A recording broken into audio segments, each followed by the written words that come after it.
그러니 우리의 삶에서는 마데카솔 같다고 할까요? 상처가 날 수 있고 아플 수도 있어요. 생채기가 있고 갈라질 수도 있지만 하나님은 우리로 하여금 새살이 솔솔 돋게 하시는 생명과 은혜의 자리에서 우리를 키워내고 계세요. 할렐루야 할렐루야 할렐루야 Jesus is alive Death has lost And the grave Jesus lives forever 원래 교회 생활을 좀 안 하셨던 분들, 이참에 교회 한번 나가볼까? 라고 해서 옆구리 찔러서 나오신 분들한테는 부활절이라는 게 아마 이런 느낌이지 않을까 싶어요. 우리 돌아가신 할아버지, 할머니 제사 지내는 느낌? 뭐 그런 거 아닐까? 왜냐하면 예수님 죽은 거 다시 막 기억하라고 하고 십자가가 얼마나 아팠는지 알아? 예수님 그 무덤에 들어가셨지. 이런 얘기들을 교회에서 하는 걸 듣다 보면 그 예수님의 죽으심 또 예수님의 부활이라는 게 어떤 역사적인 사건을 다시 반복해서 기억하고 떠올리려는 목적? 참 우리를 위해 좋은 일 하셨지 하는 목적? 그러다 보니 매년 그 부활절을 지키는 게 말하자면 제사 드리는 것과 좀 비슷하지 않을까. 우리 할아버지 정말 사랑 많으셨는데 뭐 이런 것 같이 말이죠. 하지만 부활절을 지키는 건 예수님이 이날 돌아가셨기 때문이 아닙니다. 부활절은 우리로 하여금 교육의 목적을 갖고 교회 안에서 지키도록 만든 절기일 뿐입니다. 즉, 왜 부활이라는 게 우리에게 여전히 지금도 유효한 것이냐를 확인시켜야 우리의 신앙생활을 윤택하게 할 수 있기 때문에 그렇죠. 부활이라고 하는 건 다만 과거에 일어났던 어떤 한 사건으로 우리가 기억해야 되는 게 아니라 지금도 여전히 그 부활이 갖고 있는 의미와 내용이 내 것 되게 하시는 하나님의 일하심이 있기 때문입니다. 이 이야기를 오늘 좀 해보려고 하는데요. 과거가 현재에 영향을 미치는 것들은 상당히 비일비재합니다. 생각해 보시면 지금 이제 30, 40대들이 좀 그러실 것 같은데 지금 우리가 많이 쓰는 SNS들은 이제 뭐 인스타, 뭐 페이스북 이런 거 있잖아요. 거기서 자기의 소식을 올리기도 하고 요즘 사람들의 근황을 확인하기도 하잖아요. 30, 40대들이 젊을 때, 어릴 때 했던 거는 싸이월드였습니다. 뭐 모르시는 분도 있고 아는 분도 있겠죠. 근데 싸이월드가 다시 이제 개편이 돼서 그 폐쇄했던 게 다시 이제 풀렸다는 얘기를 들을 때 제 주변에 있는 어떤 분들은 설레어하기도 했지만 또 어떤 분들은 그걸 왜 다시 들추는 거야? 이런 분들도 있었습니다. 왜냐하면 지나간 과거 이야기, 막 그 밤에 술 한잔 하고 혼자 끄적였던 어떤 글들, 밤에 되게 흐릿한 한강 그런 그림 막 이렇게 올려놓고 막 감성 터지게 했던 그런 것들은 보통 이렇잖아요. 내가 죽거든 나와 함께 묻어다오. 막 이런 과거잖아요. 근데 그걸 다시 이렇게 들춰낸다는 건 참 창피하기도 하고 부끄럽죠. 과거는 자꾸 우리를 밤마다 후회와 민망함에 이불킥을 하게 만드는 이야기들로 채워져 있는 것 같습니다. 내가 왜 그랬을까? 내가 그때 그러지만 않았더라도 하는 것들 말이죠. 또 다른 과거도 있습니다. 부모가 금쪽 같은 자녀를 향해 보이는 모습들에서 자녀들은 상처를 받곤 합니다. 왜냐하면 그 부모가 자녀일 때 자신의 부모에게서 겪었던 일들이 반면교사가 돼서 그걸 고스란히 자기의 자녀들에게 하고 있기 때문. 그런데 그걸 보면서 소스라치게 놀랍니다. 내가 우리 아버지 같이 하고 있네. 내가 우리 어머니 같이 하고 있네. 이런 거죠. 아버지의 엄격한 그리고 아버지의 무관심한 그것들이 내가 자녀들에게 보이고 있는 겁니다. 어머니의 과한 집요한 사랑이, 어머니의 적은 사랑이 내가 자녀들에게 보이는 모습에서 배어서 나타납니다. 그래서 내게 상처였던 게 이제 내 자녀들에게 대물림하게 되는 일들을 내가 가해자가 돼서 하고 있더라는 거죠. 그러니 내 부모처럼 안 그럴 거야.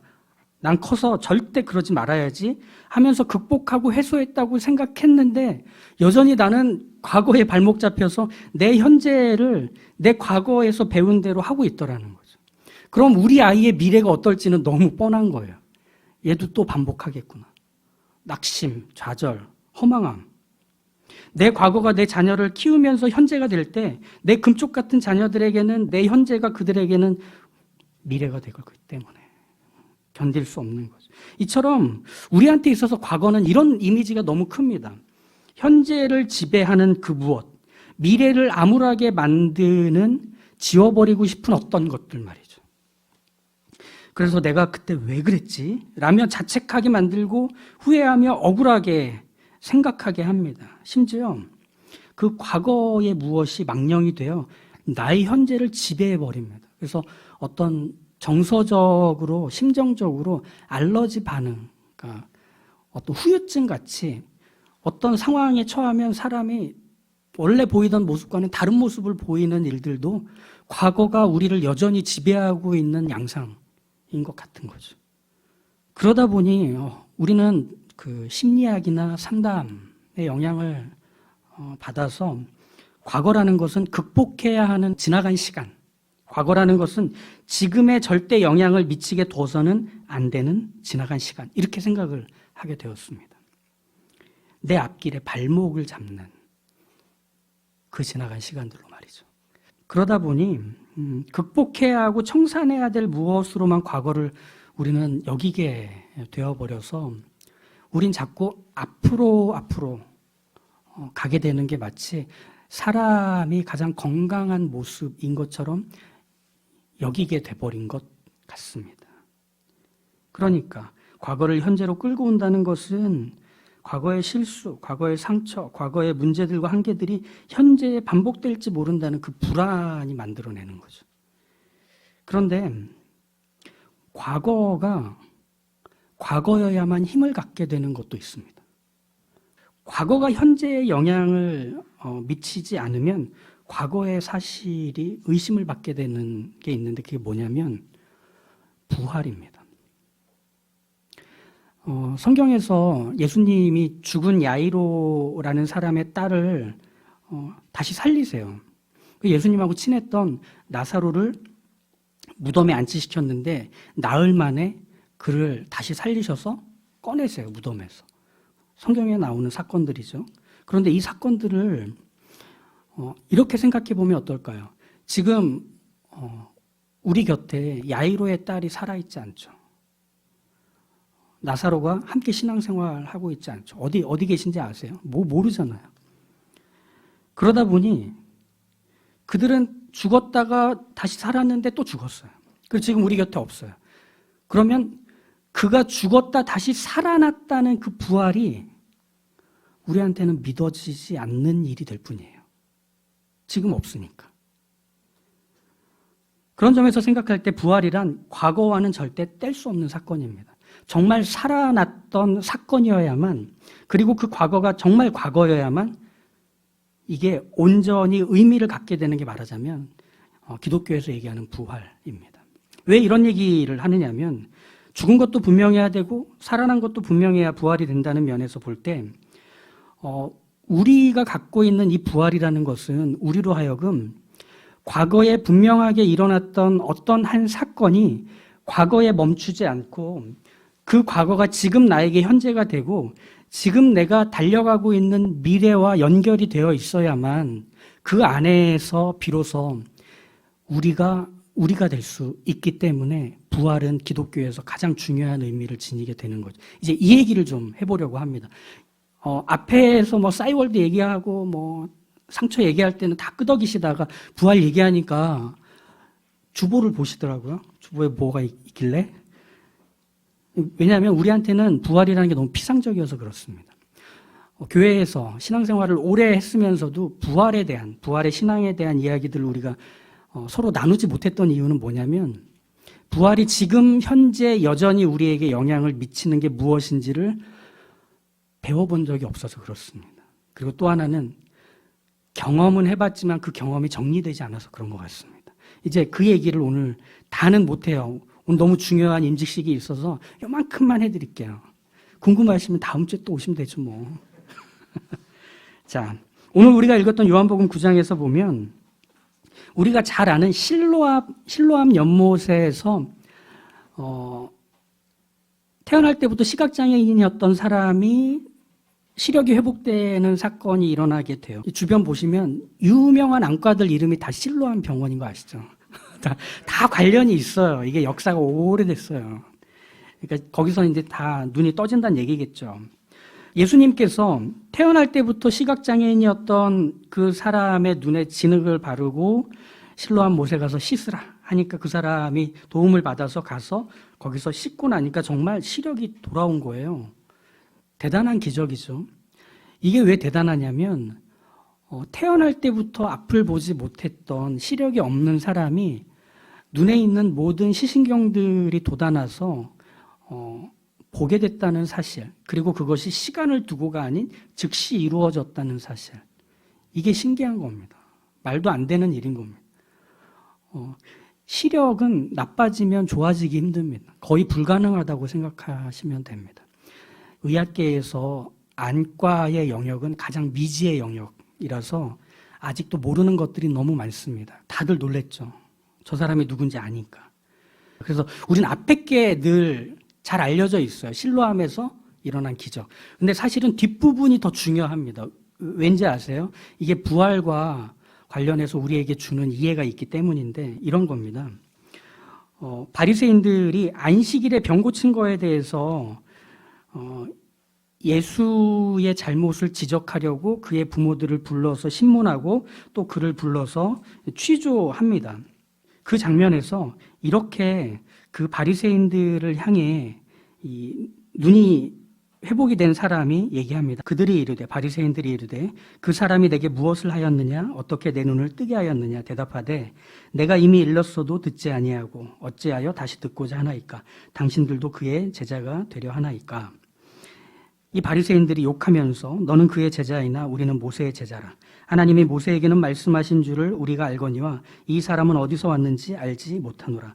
그 사람이 대답하여 이르되 이상하다. 이 사람이 내 눈을 뜨게 하였으되 당신들은 그가 어디서 왔는지 알지 못하는도다. 이상하다. 이 사람이 내 눈을 뜨게 해주었는데 왜 당신들은 종교 지도자, 종교 전문가라고 하면서 이 사람이 어디서 왔는지, 이 사람이 갖고 있는 이 기적의 능력이 어디로부터 온 건지 왜 모릅니까? 되묻는 장면이에요. 왜냐하면 이 유대교의 전문가인 바리새인들에게는 이 기적을 일으키는 일은 하나님의 영역에 들어있는 거거든요. 심지어 태어날 때부터 보지 못하던 사람이 시력을 회복했다? 그러면 이건 하나님이 하신 일일 수밖에 없는 거예요. 왜? 창조의 일이 일어난 거거든요. 시력이 없는 사람이 시력을 회복하는 일은 없던 게 생긴 거잖아요. 창조의 일이 일어난 거기 때문에 이건 하나님께 속한 일인 걸 너희들도 알면서 왜 물어보지? 나는 아는데 이 장면입니다. 아마 시력이 회복된 이 사람은 성경을 읽어본 적도 없을 거예요. 그죠? 제사를 드리는 장면도 본 적이 없을 거예요. 당연하죠. 자기 부모를 태어날 때부터 본 적도 없고 자기 주변에서 봄이 오고 여름이 오고 가을과 겨울이 오는 계절의 변화 확인한 적이 없잖아요. 사람이 어떻게 생겼는지도 모르는 평생을 살았는데, 그렇죠? 근데 이 사람이 오히려 더 바리새인들에게 이상하다라고 말을 합니다. 왜? 나는 아는데 왜 넌 몰라? 이 장면이죠. 이것은 이 시력이 회복된 사람에게 있어서 경험된 과거로 지금의 현재를 묘사하는 장면입니다. 무엇이냐면 그가 이전에 눈먼 자로 살았던 삶에서 지금 눈을 뜨고 보게 됐을 때 눈을 뜨고 보게 된 이 일은 보지 못하던 자리에서 보게 된 변화, 그죠? 내가 한 번도 알지 못하던 것을 알게 된 이 변화로 인해서 그는 이제부터 예수님이 누구신지에 대해서 알게 된 사람이 되었습니다. 왜? 예수님이 내 눈을 뜨게 해줬잖아요. 그러면 이제부터 이 사람은 예수님이 누군지에 대해서 평생 한 가지 분명한 사실을 새기고 살 겁니다. 무엇이냐? 하나님으로부터 온 사람이라는 사실이죠. 하나님의 신적인 능력과 하나님의 뜻, 그리고 하나님이 무엇을 하고 싶어 하시는지에 대해서는 이분이 가장 잘 알 거다라는 분명한 사실이 그가 눈이 떠지면서 새겨져 버린 겁니다. 그러면 이 사람에게 있어서 바리새인들은 아직 그걸 모르는 것에 불과한 겁니다. 그들이 알고 있는 성경에 대한 해박한 지식과 그리고 많은 제사와 절기를 지켜왔던 풍성한 경험들이 지금 일어난 일을 해석해 주지 못하잖아요. 지금 그분이 어떤 분인지에 대해서 이해하고 받아들이게 해주질 못하고 있잖아요. 그들이 풍성하게 쌓아 올린 과거가 지금 현재 일어난 일을 설명해 주지 못하지만 이 사람은 모든 게 설명이 가능해져 버린 겁니다. 이것은 부활에 대한 좋은 묘사라고 여겨집니다. 왜냐하면 부활은 우리가 살아가고 있는 지금이라는 자리에서 우리가 겪고 확인하고 우리가 한 걸음씩 한 걸음씩 살아내는 모든 것들이 하나님께서 여전히 함께 하시고 하나님께서 여전히 뜻을 이루시고 하나님께서 여전히 일하고 계시는 현장이라는 것을 인정하게 만드는 바로 이것이 부활을 통해서 설명할 수 있는 것이기 때문에 그렇습니다. 제가 야구를 좋아해요. 한창 때 열심히 이렇게 달려왔던 선수들이 한 20대 후반이 지나면서부터 기량이 이렇게 현저히 떨어지기 시작합니다. 그러면 그 현저히 떨어지는 그 선수들의 기량을 보면서 이 팀 저 팀 옮겨 다니고 뭐 방출이 되기도 하고 막 퇴물이라는 소리도 막 듣고 그러거든요. 그의 전성기가 찬란했던 만큼 그 골짜기의 깊이도 더 현저히 깊은 거죠. 그런데 가끔 그런 퇴물이 된 것 같은 선수들이 빛을 발하는 때가 찾아오곤 합니다. 그러니까 제2의 전성기가 펼쳐지는 거죠. 그래서 막 1할 때로 떨어졌던 타율이 막 3할 때로 쭉 올라가고 그 선수를 중심으로 막 우승까지 가는 막 그런 스토리들이 정말 야구에선 일어나요. 신기해요. 그럴 때 그 기사들이 어떻게 써지냐면 전설의 4번 타자, 그 화려한 부활 막 이렇게 뜹니다. 이미 세상에서도 부활을 어떻게 설명하느냐면 그가 살아왔던 과거가 그의 현재에서 다시금 빛을 발하게 되었다라는 것으로 표현되곤 해요. 그러면 성경에서 말하는 우리 기독교 안에서의 부활은 어떻게 설명할 수 있느냐면 그의 지나왔던 과거가 그의 현재를 만드는 데 있어서 쓰레기가 아니었다는 겁니다. 그의 지나왔던 과거가 지금 현재의 어떤 감정적인 알러지나 나쁜 인격을 형성하는 데 영향을 준 것들이라고 말하지 않는다는 겁니다. 많은 심리학자들과 상담자들은 자꾸 과거와 결별하라고 합니다.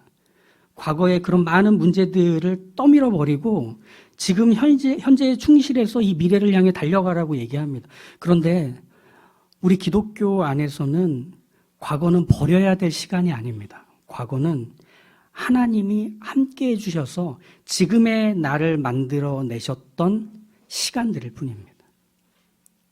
그래서 버릴 시간이 없어요.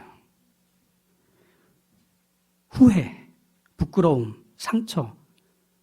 그런데 그 과거의 후회와 부끄러움과 상처 같은 것들이 지금 나를 만들어가는데 얼마나 좋은 재료였는지 몰라요. 그 후회가 지금 나에게 인격의 한 축을 만들어내는 기초를 제공해 줬잖아요. 그때 그 잘못된 선택과 실패가 이제 그 선택을 반복하지 않게 해주는 나의 훌륭한 분별력을 마련해주는 과정이었잖아요. 부활은 뭐냐면 어떤 시간도 버릴 게 없이 하나님이 모든 것들을 끊임없이 지금이 되도록 쌓아 올리셔서 우리의 삶이 하나님의 뜻 자체가 되도록 만드시는 하나님의 일하심이라는 걸 보이는 게 바로 부활에 대한 이해의 한 단편입니다. 그러니 우리는 미래를 향해 달려가는 사람이라기보다는 모든 시대에서 한결같이 일하시는 하나님과 동행하는 사람이라는 이해가 필요합니다. 그 눈물의 자리에서도 하나님 함께 하셨습니다. 그 한숨과 통한의 자리에서도 하나님이 나를 버리셨던 게 아니라 그 자리에 나를 두시고 나와 함께 그 시간을 견뎌내셨을 뿐입니다. 가끔 나에게 보이는 어떤 못난 부분들이 있습니다. 그때 이러지만 않았어도 내가 이걸 내 인생, 내 인격에 갖고 사는 게 아닌데, 우리 그렇게 생각하잖아요.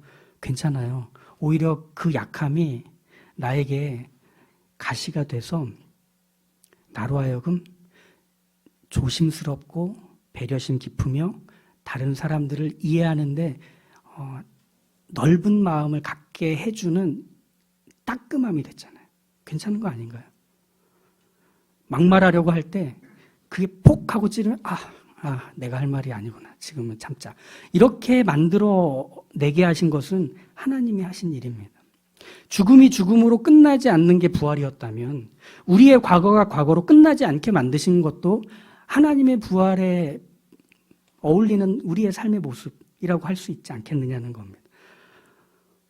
전도사 때부터 교회학교 섬기고 청년부 섬기고 장년 섬기고 하는 이렇게 쭉 과정을 다 밟아오게 되는 참 감사한 자리에서 섬겼었는데 재미있는 게 하나 있어요. 뭐냐면 소위 이제 교회 일꾼들이라고 하는 분들이 있잖아요.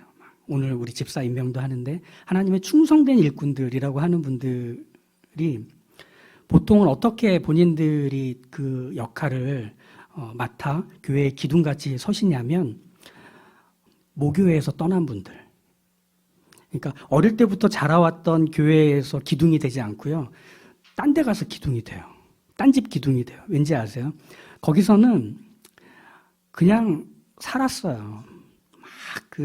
우리 좋아하는 표현 있잖아요. 사자성어. 허랑방탕하게 살다가 교회 예배에도 잘 막 빠지고 선생님 막 괴롭히고 교회 학교 그렇게 보내다가 중고등부 때는 사춘기 와가지고 뭐 공부한답시고 막 뱅뱅뱅 돌고 연락하면 막 도망다니고 이러다가 이제 대학교 가면은 이제 뭐 신입생 환영회다 뭐 술 마신다 어디 간다 뭐 엔팅 한다 막 이러면서 또 대학 때 이제 막 또 허랑방탕하게 살다가 또 이제 취업한다고 하면은 취업한다고 또 잠깐 기도 받으러 왔다가 또 다시 이제 바빠가지고 이렇게 막 또 삽니다. 그런데 느닷없이 어느 날 갑자기 장마에 햇빛이 비치듯 하나님에 대한 궁금함과 의구심이 생깁니다. 그러니까 누가 준 게 아니에요. 그냥 갑자기 찾아들었어요. 그런데 그게 나의 부끄러운 과거가 빽빽히 들어찬 모교회에서는 물어볼 수가 없는 거예요. 그래서 다른 사람을 찾아다니기 시작합니다. 그러다가 어떤 교회에 갑자기 가서 거기서 뿌리를 내리고 신앙생활을 하는데 재밌는 건 그의 신앙이 비로소 거기서 꽃을 피우기 시작하더라는 거예요. 그럼 우리가 무슨 생각을 하느냐 하면 돌아온 탕자구나 이렇게 생각을 해요. 아니에요. 그 지나왔던 모든 시간이 그 사람을 키워냈던 시간들이었던 거예요. 왜? 하나님 거기 계셨잖아요. 예배 땡땡이 치던 걸 같이 땡땡이 치셨어요, 하나님이. 예배 시간에 하나님도 같이 가셨어요. 하나님이 그 오락하고 있는 애 옆에서 100원 올려놓고 같이 계셨어요. 기다리고 계셨어요. 그가 후회하고 민망하고 한심해하는 모든 일들이 하나님이 같이 개입하셔서 뭘 하시냐면 그 사람을 그 사람 되게 만드는 견고한 벽돌을 한 장씩 구워가셨던 거예요. 그래서 그를 빚어 오셨던 거예요. 그게 부활에 대한 진짜 의미입니다. 하나님은 우리의 모든 날의 하나님이셨어요. 심지어 죽어서 들어간 무덤에서 다시 나오게 할 정도로까지 말이죠. 그러니 우리의 삶에서는 마데카솔 같다고 할까요? 상처가 날 수 있고 아플 수도 있어요. 생채기가 있고 갈라질 수도 있지만 하나님은 우리로 하여금 새살이 솔솔 돋게 하시는 생명과 은혜의 자리에서 우리를 키워내고 계세요. 오히려 그런 시간들이 더 조심해야겠다. 더 신경을 써야겠다. 이럴 땐 빨리빨리 이렇게 처치하는 게 좋은 거구나. 이걸 배워가게 하시는 거죠. 어떤 것도 하나님은 버리지 않으십니다. 그러니 그 하나님께 한번 가보십시오. 상처가 있으십니까? 여전히 화해하지 못하는 과거가 있으십니까? 여전히 지금의 삶의 자리에서 망령같이 나에게 어떤 지배와 영향력을 행사하는 그런 내 인생에서의 시간들이 있습니까? 우리 그것에 대해 이제 말할 수 있습니다. 너는 도구에 불과해. 너는 나를 키워내시는 하나님의 손 안에서 다만 재료일 뿐이야. 오늘 한번 채 썰어보자. 이렇게 할 수 있는 겁니다. 이 부활의 의미를 기억하십시오. 부활의 신앙은 거기에 있습니다.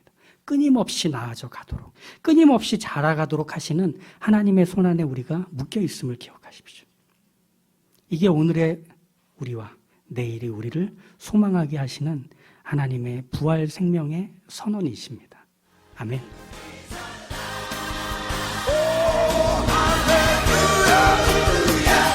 Jesus said, down by the law, and the grave. Jesus lives forever. He's alive. He's alive.